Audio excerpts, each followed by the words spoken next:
Assalamu alaikum students. In this video we are going to discuss about median, which is a measure of location. So first of all, definition of median.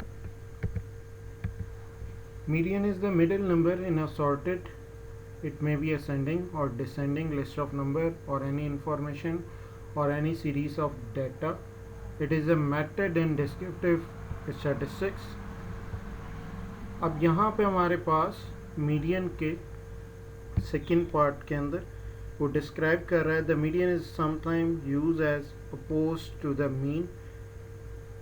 कभी कभार ये होता है कि हमारे पास जब skewed data होता है तो हम मीन के बजाय मीडियन को ज़्यादा तरजीह देते हैं कि उसे अप्लाई किया जाए, वो ज़्यादा अप्रोप्रिएट रहता है इन स्क्यूड डाटा। ऑड नंबर के लिए मीडियन निकालने के डिफरेंट मेथड हैं और इवन नंबर निकालने के लिए डिफरेंट मेथड है। So moving toward formulas of median for ungroup and group.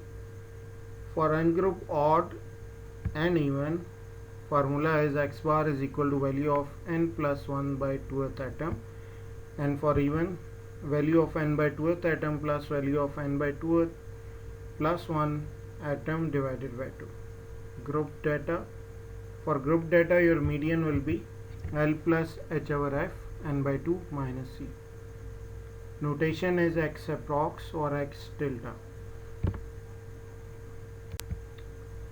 पहले क्वेश्चन की तरफ बढ़ते हैं। अनग्रुप डाटा का पहला क्वेश्चन हमारे पास ऑड नंबर के लिए, जब सैम्पल साइज मीन जो आपकी लिस्ट ऑफ ऑब्जर्वेशन है एन जो है वो आपके पास ऑड है, तो find median of following data.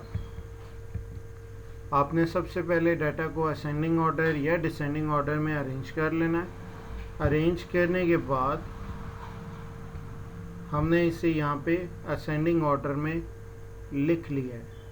लिखने के बाद अब जब मैं काउंट करता हूँ कि वैल्यू ऑफ एन जो है वो 5 है, 1 2 3 4 5, दैट इज ऑड।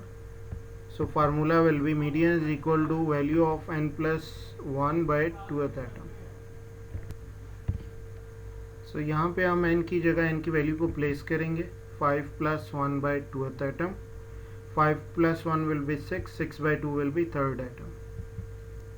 अब यहाँ पे आपको 3rd एटम अरेंज डाटा के अंदर फाइंड आउट करना है। क्वेश्चन के अंदर आपको 3rd एटम फाइंड नहीं करना, जब आप अरेंज कर चुके होते हो डाटा को उसके बाद आपने 3rd एटम को फाइंड आउट करना है।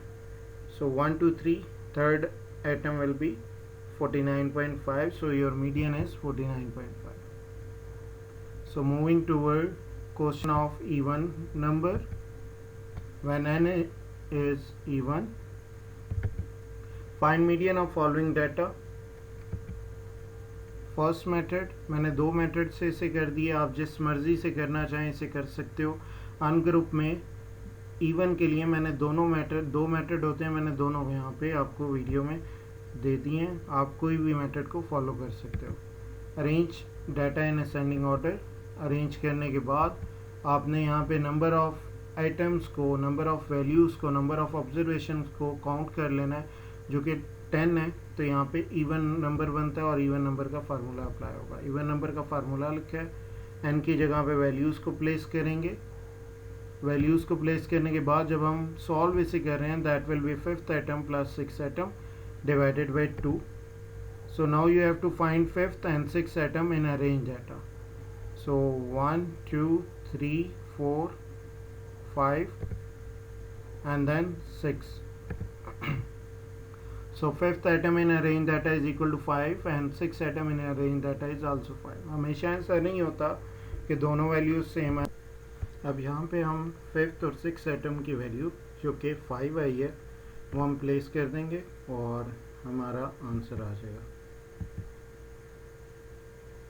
अब इसी क्वेश्चन को मैंने सेकंड मेथड से भी अटेम्प्ट कर दिए, ताकि आप जिस मेथड को फॉलो करना चाहो कर सकते हो, कोई मसला नहीं है इसमें। असेंडिंग ऑर्डर में हमने अरेंज कर लिया अपने डाटा को। अरेंज करने के बाद हमने एन को काउंट किया, that is 10। So formula will B for even number. हमने फार्मूला अप्लाई किया, value of n plus 1 by 2th atom. अब जब हम इसे सॉल्व करते हैं आपका आंसर आ रहा है 5.5 एटम। अब यहाँ पे आपने फाइंड आउट करना है फिफ्थ और सिक्स एटम अरेंज डाटा के अंदर। 5.5 है तो एक 5 और एक इससे नेक्स्ट। अगर 2.5 आता तो एक 2 और एक 2 से next, that will be third atom. तो यहाँ पे जब फिफ्थ और सिक्स एटम आप फाइंड आउट करने जा रहे हो तो आपके पास जो फार्मूला बनेगा वो फार्मूला क्या बनेगा, the value of fifth atom plus 0.5 the value of six atom minus value of five atom. तो ये 0.5 यहाँ से हमारे पास आ रहा है, 0.5 ये जो आया ये यहाँ से आएगा, value of fifth atom plus 0.5 यहाँ से आ गया, the value of six atom यानी next atom minus previous atom, the value of six atom minus fifth atom. अगर यहाँ पे हमारे पास 0.5 की जगह 0.25 होता तो फार्मूला हमारे पास चेंज हो जाता और फार्मूले में यहाँ पे हमारे पास 0.25 आ जाता। अगर इसी फार्मूले के अंदर हमारे पास आंसर आता 5.75, 0.5 की जगह 5.75, तो इसी फार्मूले को चेंज हो जाना था, यहाँ 0.5 की जगह आप मल्टीप्लाई कर रहे होते प्लस 0.75 से। अब हमने क्या करना है कि वैल्यू को फाइंड आउट करना है fifth atom and six atom. तो वैसे ही हम काउंट करेंगे 1 2 3 4 5।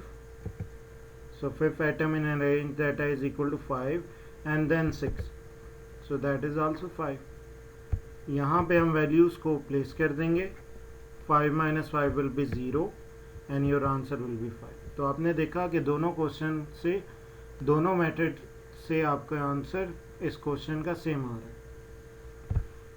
अब मूव करते हैं ग्रुप डाटा की तरफ। ग्रुप डाटा में अभी कॉन्टीन्यूस फ्रीक्वेंसी डिस्ट्रीब्यूशन का क्वेश्चन लिया है मैंने, जिसमें आपको क्लास बाउंड्रीज बना के दी गई हैं। आपको इस वक्त क्लास बाउंड्रीज बनाने की ज़रूरत नहीं है। Calculate median from the following data. अब हमें कैसे पता लगेगा कि क्लास बाउंड्रीज दी हुई हैं या नहीं?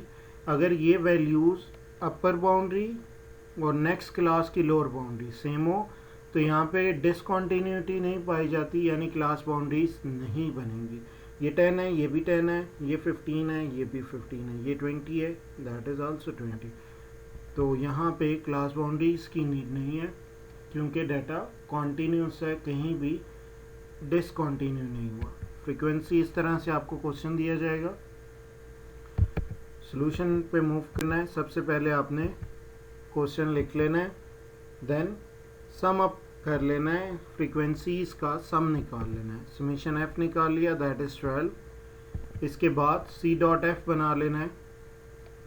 वो हमें पता है कि 1 एज इट इज़ लिख देना है, 1 प्लस 3 कर देना है, दैट विल बी 4, 4 प्लस 5 कर देना है, दैट विल बी 9, 9 प्लस 2 कर देना है, दैट विल बी 11, 11 प्लस 1 कर देना है, दैट विल बी 12।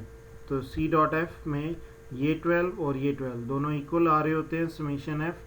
अगर नहीं आ रहे तो आपने काउंट कर लेना है, कोई ना कोई मसला यहाँ पे हो गया होगा। इसके बाद n/2th एटम सबसे पहले आपको फाइंड आउट करना है ग्रुप डाटा के अंदर। तो समेशन एफ n के बराबर होता है ग्रुप डाटा के अंदर। तो यहाँ पे n की वैल्यू आपने 12 प्लेस कर दी, 12/2 विल बी 6 एटम। अब 6 एटम को ट्रेस आउट करना है। मैं अगर चेक करना चाहूँ सी डॉट एफ में, ये अगर मेरी कोई क्लास कंडक्ट में कर रहा हूँ तो पहले 5 मिनट के अंदर एक स्टूडेंट मेरी क्लास के अंदर इंटर हुआ, उससे नेक्स्ट 5 से 10 मिनट के अंदर टोटल स्टूडेंट जो इंटर हुए पहले 10 मिनट की क्लास में वो 4 थे।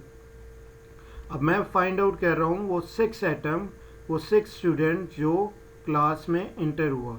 तो 10 से 15 मिनट के अंदर स्टूडेंट इंटर हुए 5, पर टोटल स्टूडेंट क्लास के अंदर पहले 15 मिनट के अंदर हो चुके थे 9, और मैं फाइंड आउट कर रहा हूँ 6 स्टूडेंट को, तो वो यहीं पे लाई करेगा। ये आपकी रो मीडियन क्लास बन जाएगी। आपने इसे हाईलाइट कर लेना है। इसी का जो फ्रीक्वेंसी होगी दैट इज़ 5, ये आपकी मीडियन की फ्रीक्वेंसी बन जाएगी। यहीं से आप h फाइंड आउट कर लोगे। 5 - 0 और 10 - 5 और 15 - 10 20 माइनस 15 क्लास विथ h के बराबर होती है, वो किसी भी लोअर क्लास लिमिट या पर क्लास लिमिट को सब्ट्रैक्ट करके आप निकाल सकते हैं। 10 माइनस 5 भी हो सकता था, 15 माइनस 10 भी हो सकता था, 20 माइनस 15 भी हो सकता था, तमाम आंसर 5 ही आएंगे। अब यहाँ पे स्मॉल एल वो मीडियन क्लास की लोअर क्लास बाउंड्री आपका स्मॉल एल की वैल्यू बनेगी, जो कि यहाँ पे 10 के बराबर है। सी जो भी मीडियन क्लास में एक ऊपर वाली क्यूमुलेटिव फ्रिक्वेंसी क्लास होगी, उसकी क्यूमुलेटिव फ्रिक्वेंसी आपके पास सी के इक्वल होगी। So lower class boundary is equal to 10, class width is equal to 5, median class frequency of median class is equal to 5, cumulative frequency of class preceding the median class is equal to 4, and n which is equal to summation f is equal to number of observation। Formula आपने लिखना है group data का और तमाम values को place कर देना है जो प्रीवियस स्लाइड के अंदर मौजूद थी। जब आप इसे सॉल्व करते हो तो आपके पास आंसर आ रहा है 12 के बराबर। Thank you so much.